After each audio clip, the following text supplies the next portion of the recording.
camino del Señor es perfecto, la palabra del Señor es poder. Es el arma y escudo de todos los que en Él confían. Cristo es mi fortaleza, es mi escudo. Con Él paso en medio de un batallón. Me da vista en mis manos, me prepara para guerrear. El camino del Señor es perfecto. La palabra del Señor es poder. Bendiciones para todos. Aquí estamos siendo bendecidos esta mañana con la palabra. Cristo es mi fortaleza, es mi escudo. Con Él paso en medio de un batallón. Me ha parecido de mucha bendición esta conferencia porque es importante estar alimentándonos de la palabra para dar un buen alimento a la iglesia. Porque ¿quién es Dios sino el Señor? ¿Y quién es la roca sino nuestro Dios? Aleluya, aleluya. Muchas gracias y buenos días para con todos. Es un placer estar con ustedes y les felicito por haber sacrificado su día de festivo para estudiar la palabra de Dios. ¿Podría haber una manera mejor de pasar el día? No creo. Porque por toda la eternidad yo creo que vamos a tener nuestras Biblias y vamos a estar viendo allí en la eternidad lo que no hemos entendido aquí. Pero vamos a probar lo mejor posible a ver lo que Dios tiene para nosotros en esta pequeña pero muy importante epístola, muy poca vista, pero esta mañana y esta tarde vamos a indagar un poco en segunda de Pedro. Jaime Fleming, ¿quién es? Yo soy un sudafricano, nací en África, si me rasco soy negro. Bueno, por lo menos el corazón antes era negro, pero ya limpio por la sangre de Jesucristo.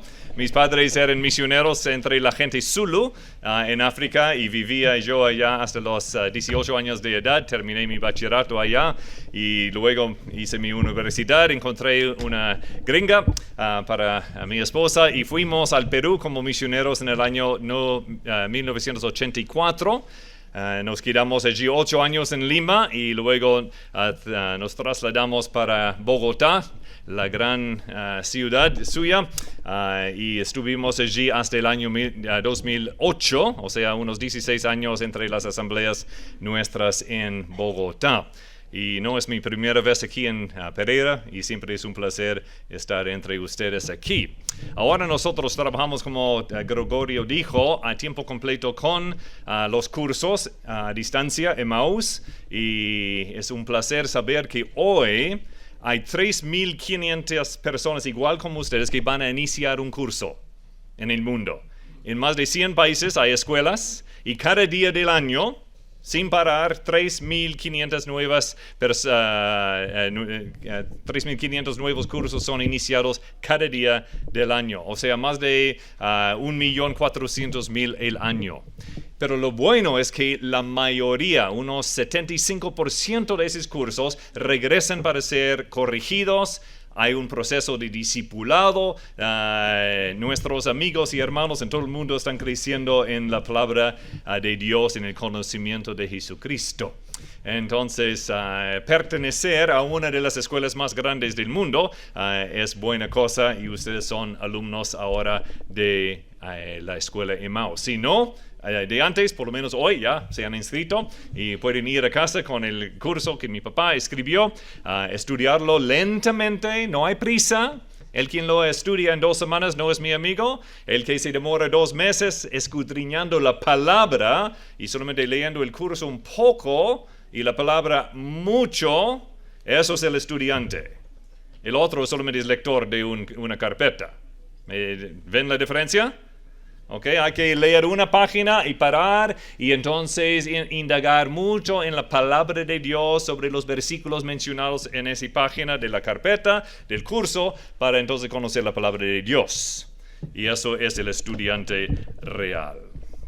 Segunda de Pedro. Él escribió 2 cartas. Pero antes de iniciar y ver lo que es la lección, lo que es la enseñanza de Pedro para nosotros, tenemos que recordar quién es Pedro. Pedro el apóstol, el pescador, llamado por el Señor, traído a sus pies, cuando él en el barco allí declara, ¡ay, Señor, apártate de mí porque yo soy un pecador! Más bien, él estaba llamando al Señor, necesito la salvación. Y llegó a ser un seguidor de Jesucristo, un pescador de hombres. Ya tenía sus altibajas en su juventud, pero ¿quién no? Tú y yo también hemos tenido nuestras altibajas espirituales en el camino inicial, en las cosas del Señor. Y llega el momento de la cruz y nosotros podemos realmente darle duro porque Él negó a nuestro Señor, pero ¿nosotros sí o no? También hemos negado al Señor en diferentes ocasiones, pero Él se arrepienta, el Señor le arregla, le restaura allí en Juan capítulo 21, declara a Pedro la forma en que Él iba a morir. ¿Cuántos de ustedes saben cómo van a morir? ¿Cuántos de ustedes quieren saber? Yo voy a morir por cáncer, ¡qué lindo! Yo voy a accidentarme allí en la carretera a Armenia. Entonces voy a quedarme allí en la carretera dejando la última gota de sangre. ¿No? Mi suegra me va a matar con... Es gracia no saber cómo uno va a morir. Pedro se levantaba cada día sabiendo que posiblemente hoy seré crucificado tal como mi Señor. Entonces uno llega unos 30, 40 años después y vemos a un hombre muy diferente que el pescador que metía la pata a veces, ¿no? Un hombre que había transcurrido años con el Señor, sufriendo por el Señor, aprendiendo mucho y siendo uno de los apóstoles extendiendo la iglesia por Judea y Samaria. Uno de los duros en la iglesia en Jerusalén. Un hombre que ha aprendido mucho, conoció a su Señor.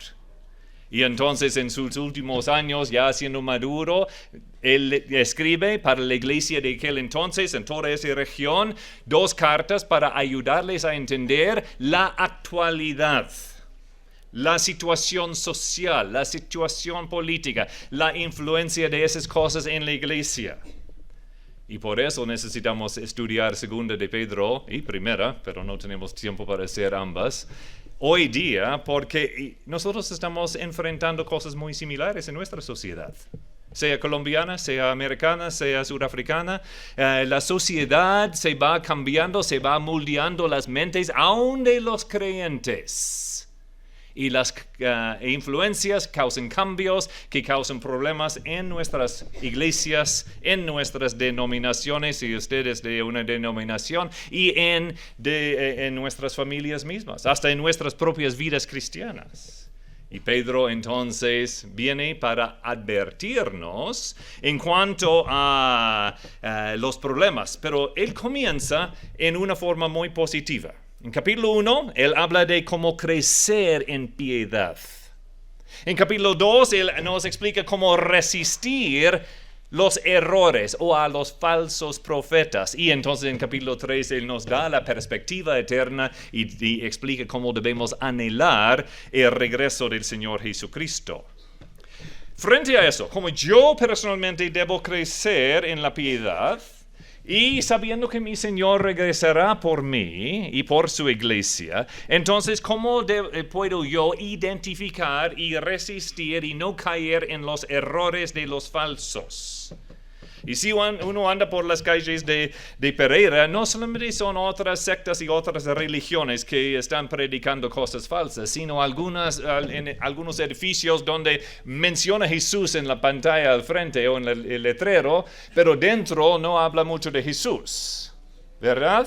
Y nosotros no queremos caer en eso. Entonces aquí nosotros, ustedes tienen sus notas allí, vamos a ver que Pedro está ayudándonos a cuidarnos en contra de las enseñanzas engañosas. Porque si bien es cierto, muy pocas veces un predicador se levanta y dice, yo estoy en contra de los que tienen la verdad. Yo tengo aquí un engaño para ustedes. Les voy a enseñar algo falso. ¿Ya? Entonces, no, ellos van entrando engañosamente. Entonces, nosotros creemos en algunas doctrinas fundamentales, ¿verdad? Nosotros creemos en la Trinidad, en la deidad de Jesús, en la deidad del Espíritu Santo. Dios creó los cielos y la tierra, o sea, el universo. Mientras que los falsos se van metiendo sus engaños, diciendo cosas como, Dios no es una Trinidad. ¿Ok? Los testigos de Jehová, los mormones, los pentecostales unidos. Dios no es trino, Dios es uno y se manifiesta en diferentes formas, en diferentes épocas. No, eso es engaño. Okay. Jesús no es Dios. Wow, la mayoría de las sectas y las falsas religiones habla de eso. El Espíritu Santo es una fuerza divina. Él es como la neblina de Dios que nos toca y nos hace confort o algo así. Pero eso no es la verdad. Otra doctrina fundamental, la salvación es por gracia, por medio de la fe. Mientras las falsas meten allí que la salvación es por gracia, más obras. Porque si uno habla a la gente en la calle y tú piensas que la salvación es por gracia, ellos dirían en la mayoría de los casos que sí.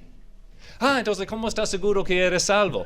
Si voy a la misa, si pago, si hago, es más. Entonces, ahí está el engaño. No es que están en contra de nosotros, pero añaden cosas a la doctrina fundamental. ¿Okay? El juicio y la condenación eterna es una doctrina fundamental. Pero hoy en día hay una forma de ganar la salvación después de la muerte. ¿Eso es doctrina bíblica? No, es un engaño añadido a la doctrina de la Biblia.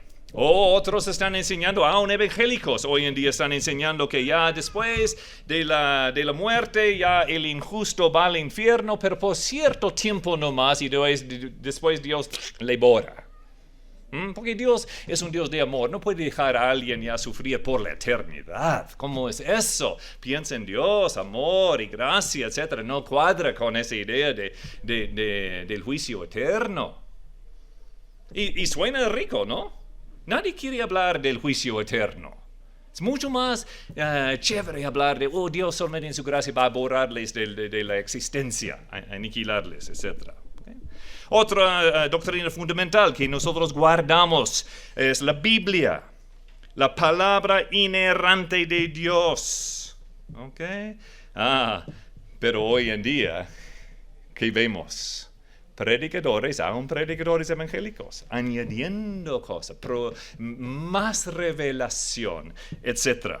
¿Okay? Y eso no debe ser. Ahora, cuando vamos a la próxima parte, hay diferencia entre contraste entre enseñanza fundamental y la enseñanza engañosa, que con la interpretación diferente que hay entre creyentes reales. ¿Okay? Hemos cambiado de riel ahora. No estamos pensando en los falsos. Ahora estamos pensando en nuestros hermanos verdaderos. ¿Okay? Que van a iglesias que predican tanto como ellos creen la verdad, pero tienen diferentes interpretaciones. Nosotros tenemos que aceptar a veces interpretaciones diferentes cuando la conclusión no es blanco y negro y fácil para decir. ¿Ok? ¿Cristo es Dios? Fácil. ¿Ok? Tenemos mucha prueba en la Biblia sobre eso. ¿Ok? Pero tomar la cena del Señor semanalmente o mensualmente, ¿me puedes probar en la Biblia eso? No, me puedes mostrar algunos patrones, algunos ejemplos de lo que hacían en la antigüedad, pero no es doctrina. ¿Me entienden la diferencia entonces aquí? Y nosotros tenemos que como hermanos, entonces cuando llegamos a ciertas interpretaciones, ya teniendo la certeza de lo fundamental bien cimentado, entonces la interpretación de las cosas, digamos, secundarias, aunque no me gusta esa palabra, a veces tenemos que tener un poco más de apertura, por lo menos aceptación, a veces estar de acuerdo, de estar de desacuerdo. ¿Entienden eso? ¿Okay? Hermano, no estoy de acuerdo contigo, pero todavía eres mi hermano. No eres un hereje por pensar eso, y entonces hay diferentes interpretaciones a veces. Problema. A veces las interpretaciones pueden ir subiendo de importancia hasta cambiar la doctrina. ¿Okay? Y por eso queremos siempre regresar a qué dice la palabra. No qué dice Jaime. No qué dice en la carpeta de Emmaus. No qué dice tu favorito predicador o maestro teológico que tienes. ¿Qué dice la palabra? ¿Okay? Y Dios usa a los maestros para ayudarnos, pero al fin y al cabo nosotros somos responsables de conocer, porque tenemos la mente de Cristo y podemos conocerle, y realmente, como vamos a ver, la palabra clave para 2 de Pedro es la palabra conocimiento. Hay que crecer en el conocimiento de Jesucristo, y al hacer eso, lo demás entonces comienza a cuadrar. Y vamos a entender las cosas. Entonces, hay cosas en la Biblia que son más difíciles a veces, pero entonces uno tiene que distinguir en sus interpretaciones. ¿Bautizar infantes o no? El bautismo es necesario para la salvación. ¿Ves que uno es interpretación, otro es doctrina? ¿Ok? Ahora, si quieren saber, yo estoy de desacuerdo que bautismo de bebés, como los luteranos y los presbiterianos y otros hacen, es bíblico, pero ellos no están diciendo, como otras religiones, que el bautismo salva. Ellos dicen que el bautismo los pone en el pacto y serán salvos después. ¿Okay? Yo no veo eso. ¿Okay? Pero tampoco no rompo mi relación con mis verdaderos hermanos que tienen esa posición. ¿Me entienden? ¿Okay? Pero el que dice que la salvación es necesaria para la salvación, eso ahora es un problema. Eso es otra doctrina. ¿Okay? Otro tema de interpretación: mujeres en el ministerio público. Bueno, ¿de qué estoy hablando sobre el ministerio público? Bueno, otra vez, hay todo un rango. Desde las pastoras hasta una mujer que pasa la bolsa, ¿no? O una diaconisa que entonces lava el baño. ¿Qué puede hacer la mujer en la iglesia? Y hay iglesias que se dividen sobre ese tema. ¿Pero es doctrina? Y entonces hay que ver esas cosas con cuidado. La revelación. Okay. La revelación de Dios, ¿es completa? Sí, es completa. Okay. Entonces los que enseñan que Dios sigue dando nueva revelación, okay, están en error. Eso es doctrina. Pero los que entienden que la revelación de Dios se va entendiendo más. ¿Okay? Piensa en eso. Nosotros podemos entender la palabra de Dios mejor hoy que en el año 1200, durante la edad oscura del medio de esos entonces. Y la verdad es que sí. Nosotros tenemos más estudios, nosotros tenemos más pruebas arqueológicas, nosotros tenemos más copias de la Biblia más cerca a los originales, etc. ¿Okay? Eso es la diferencia. ¿Okay? Escatología, ¿es literal o es alegórica? ¿Okay? Si uno interpreta la escatología alegóricamente, en mi juicio no tiene la razón, pero no cambia mi posición de ser mi hermano en Cristo. ¿Okay? Eso no afecta su salvación. ¿Okay? En cuanto a los pactos, Israel y la iglesia, dos cosas completamente separadas. ¿O la iglesia es Israel espiritual? ¿Ok? Entonces, otra vez, nosotros tenemos nuestras posiciones, pero no es algo que debe separar y dividir la iglesia y causar al Satanás ganar cosas entre nosotros. ¿Ok? Ahora, vamos al tercer nivel. Doctrina, interpretación, ahora prácticas. ¿Okay? Y muy a menudo nosotros tenemos más división entre nosotros por diferentes ideas, diferentes formas de interpretar las prácticas que aún las doctrinas, desafortunadamente. ¿Me entienden? ¿Okay? O sea, en la práctica, entonces el bautizar es por inmersión, por parcial inmersión o por solamente esparcir. Bueno, yo pienso en el día de Pentecostés en Jerusalén. Es un desierto. 3,000 personas se convirtieron el primer día y los bautizaron el primer día. Bueno, ¿dónde?